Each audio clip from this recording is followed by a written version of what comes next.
Hello friends, இப்போ vegetable biryani எப்படி செய்கிறதுன்னு பார்க்கலாம். அதுக்கு ஆயிலும் கீயும் பாத்திரத்தில் விட்டு அதுக்கு தேவையான பிரியாணி இலை, மராட்டி மொக்கு, மல்லி மொக்கு, அதுக்கப்புறம் பட்டை, லவங்கம், சோம்பு, ஏலக்காய், கொஞ்சோண்டு மிளகு எல்லாம் போட்டு அதை எண்ணெயில் ஃப்ரை பண்ணிக்கோங்க. அதுக்கப்புறம் ஆனியனை நல்லா சின்ன சின்னதாக ஸ்லைஸ் பண்ணி அதை நல்லா வதக்கி கொடுங்க. ஒரே ஒரு பச்சை மிளகா மட்டும் நான் போட்டிருக்கேன். அந்த பச்சை மிளகா கீரின பச்சை மிளகாவை போட்டுக்கோங்க. இஞ்சி பூண்டு ஒரே ஒரு பச்சை மிளகா சேர்த்து அரைச்சிருக்கேன். அதை இப்போ ஆட் பண்ணிக்கிறேன். அதை ஆட் பண்ணிவிட்டு அதை நல்லா மிக்ஸ் பண்ணி கொடுங்க. இப்போ ஆனியன் கோல்டன் ப்ரௌன் ஆகிற வரைக்கும் நம்ம நல்லா அதை ஃப்ரை பண்ணணும். அதை நல்லா ஃப்ரை பண்ணி கொடுங்க. ஃப்ரை பண்ணி கொடுத்துட்டு நான் ஏற்கனவே வெஜிடபிள்ஸ் எல்லாம் கட் பண்ணி வச்சுருக்கேன். கேரட்டு, பீன்ஸும் உருளைக்கிழங்கு 3 காயும் கட் பண்ணி வச்சுருக்கேன். ஃபஸ்ட்டு பீன்ஸ் ஆட் பண்ணியாச்சு. அதுக்கப்புறம் கேரட் ஆட் பண்ண போகிறோம். இப்போ அந்த இஞ்சி பூண்டு ஆட் பண்ணனால அதை அடிப்பிடிக்கிற மாதிரி லைட்டாக சிம் பண்ணிவிட்டு இதை நல்லா கிளறி கொடுங்க. கிளறின வாட்டி நான் உருளைக்கிழங்கை தண்ணியில் வேக வச்சுருக்கேன். அதை வடிச்சிட்டு தான் சேர்த்துவேன். அதுக்கப்புறம் இதுக்கு தேவையான மசாலாஸ்லாம் 1 by 1 நம்ம இப்போ ஆட் பண்ண போகிறோம். என்னென்ன மசாலா ஆட் பண்ணுறோன்னா, ஃபஸ்ட்டு நம்ம மஞ்சத்தூளும் மிளகாத்தூளும், அதுக்கப்புறம் வீட்டில் அரைச்ச குழம்பு மிளகாத்தூளுக்கு அதையும் கொஞ்சம் ஆட் பண்ண போகிறோம்.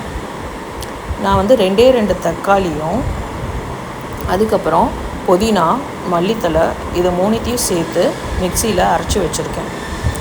அதை தான் நம்ம ஆட் பண்ண போகிறோம்.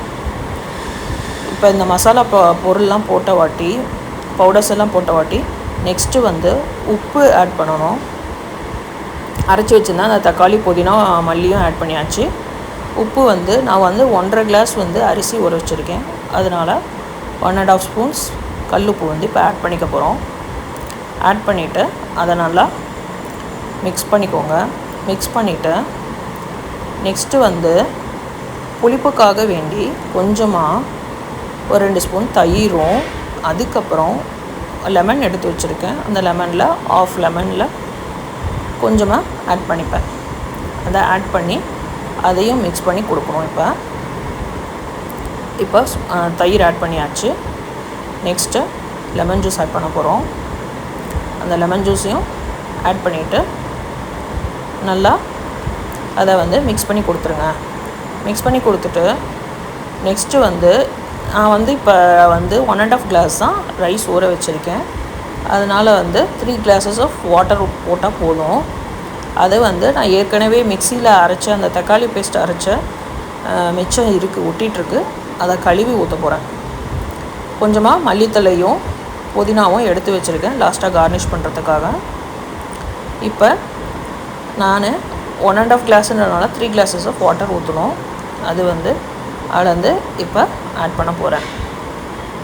ஆட் பண்ணிவிட்டு அதுக்கும் முன்னாடி உருளைக்கிழங்கு ஆட் பண்ணோம். நான் ஏற்கனவே வேக வச்சுருக்கேன். அதை தண்ணியை வடிச்சிட்டு ஆட் பண்ணிட்டேன். அது நல்லா அதுக்கப்புறம் மிக்ஸ் பண்ணி கொடுத்துட்டு அதை நல்லா கலந்து கொடுங்க. கலந்து கொடுத்துட்டு இப்போ நான் சொன்ன அந்த தண்ணியை மிக்ஸி கழுவி ஊற்றியாச்சு. ஊற்றிட்டு இப்போ கொஞ்சமாக மல்லியும் புதினாவும் போட்டாச்சு. போட்டு குக்கர் மூடியாச்சு. குக்கர் நல்லா அந்த ஆவி வந்த வாட்டி வெயிட் போடுங்க. வெயிட் போட்டு 2 whistles விட்டு இறக்கிடுங்க. இப்போ நல்லா கிளறி கொடுத்தீங்கன்னா நல்ல வெஜிடபிள் பிரியாணி ரெடி. இதை நம்ம